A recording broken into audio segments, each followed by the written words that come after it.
Good afternoon, everyone. Welcome to the Fiscal Philosophy YouTube channel. Did Friday freak you out? I know that some people were panicking. People that were overly leveraged on crypto got wiped out.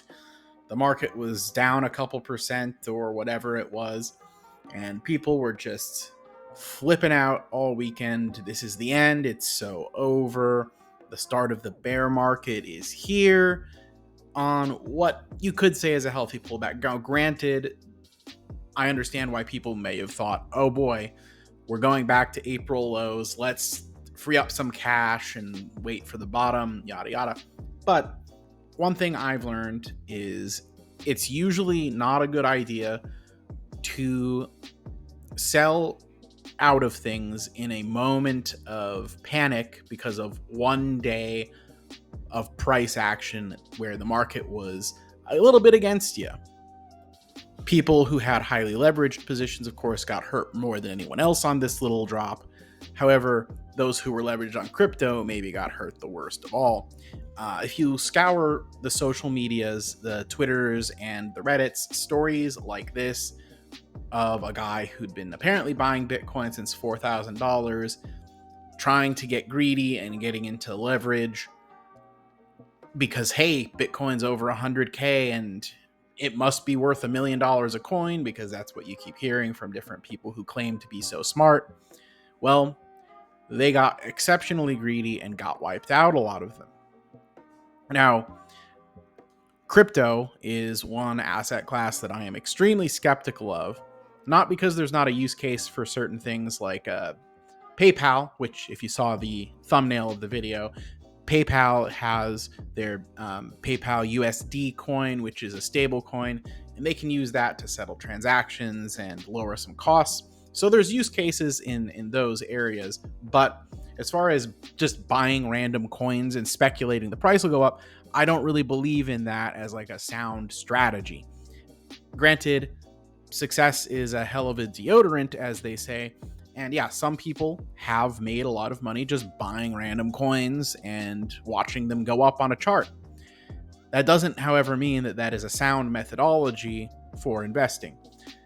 You see the same Twitter account here, on the one hand, trying to sound conservative by seemingly sharing a cautionary tale about leverage, but on the other hand, sharing a fair value of 180,000 to 250,000 per Bitcoin. And if you see our friend Strongman Personal Finance and his response, can you share your DCF, bro? Now, for those who know, the DCF, the discounted cash flow model, is popular for valuing stocks. What he's basically pointing out is that the thing that's always absent from these crypto price targets that people come out with is, what is your methodology for that valuation?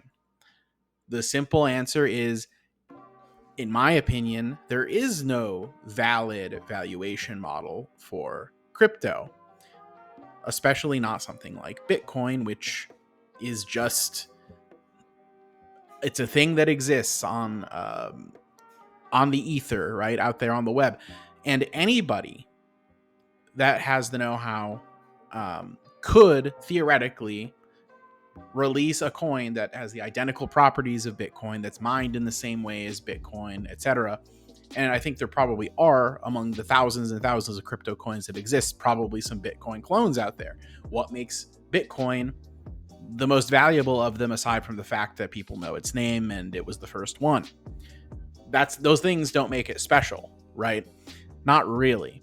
And why the comparison to gold fails is because alchemists have been trying for thousands of years to make other metals have the identical properties of gold through some kind of a magical process. You can't do that with physical gold. However, with crypto coins, you can just make another coin with the identical properties of an existing coin. Therefore, there's no true scarcity.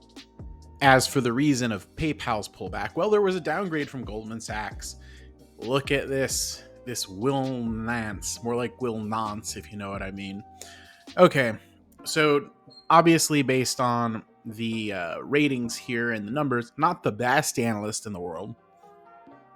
Now, it doesn't mean he's wrong this time, just because he's been wrong plenty of other times. However, I would take his opinion alone with a grain of salt.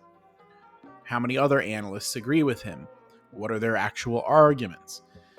And I believe his downgrade had to do with something in Germany. And let's face it, with PayPal being a global company, some dealio in Germany is not necessarily reflective of the overall business and its prospects.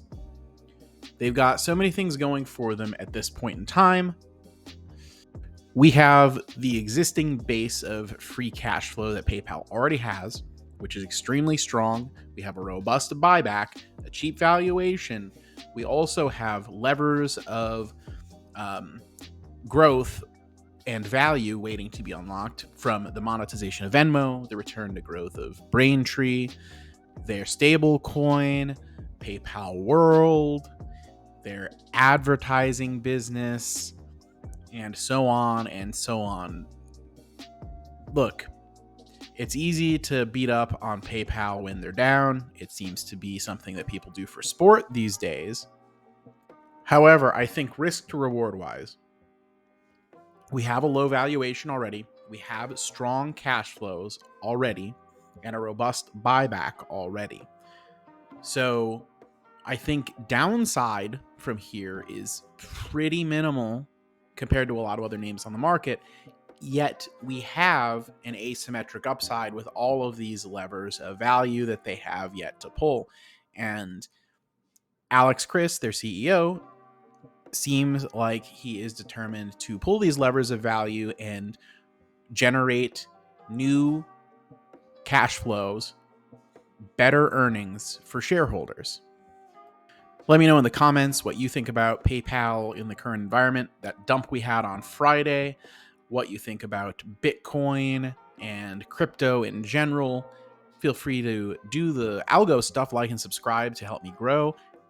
Check out my Discord, linked in the description.